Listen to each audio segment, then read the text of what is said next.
On va terminer maintenant en montrant l'égalité entre deux ensembles. Alors, si on veut montrer l'égalité entre deux ensembles, l'égalité ou l'inclusion. Par exemple, on veut montrer que A égale B. On va montrer que A est inclus dans B, que B est inclus dans A, et donc A est égal à B.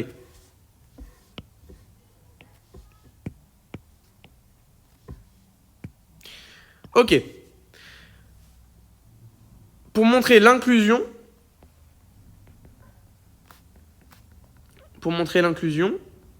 par exemple, A inclus dans B. On commence en disant soit X appartient à A, alors on fait plein de trucs et on finit par X appartient à B.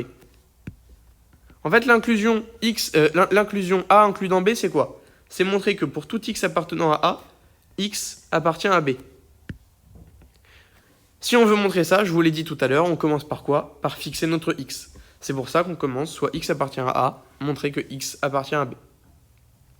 Alors, par exemple, si on a envie de montrer que R, c'est égal à l'union des n appartenant à Z, on va plutôt faire R+, c'est l'union des n appartenant à n, des intervalles n, n plus 1.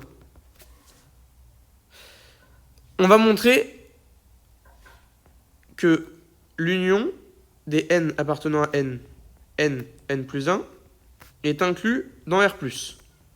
Alors, on commence. Soit X appartient à l'union des n appartenant à n, n, n plus 1. Alors, on sait qu'il existe un n appartenant à n, tel que X, il est compris entre n et n plus 1. D'accord? C'est-à-dire, maintenant qu'on a ça, on peut dire que X, il appartient à R. D'accord? Puisqu'il est compris entre deux nombres qui appartiennent à R. Bon, cette inclusion-là, elle est facile. À R+, pardon. Cette inclusion-là est facile. Maintenant, si on veut montrer que R+, est inclus dans l'union des n appartenant à n, des n, n plus 1. On commence, soit X appartient à R+. Alors, on a que X, il est plus petit que partie entière de X plus 1.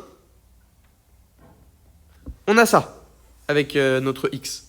D'accord? X, il est plus grand que sa partie entière, mais plus petit que sa partie entière plus 1. Mais ça, là, ce sont deux entiers. Donc finalement, on a que X, il appartient à partie entière de X plus 1. D'accord?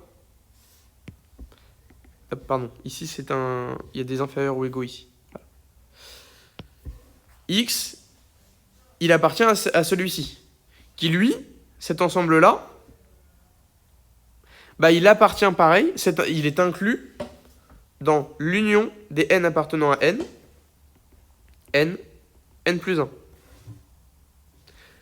Donc, X appartient à l'union des n appartenant à n, n, n plus 1. Finalement, on a l'égalité. R+, c'est égal à l'union des n appartenant à n, n, n plus 1.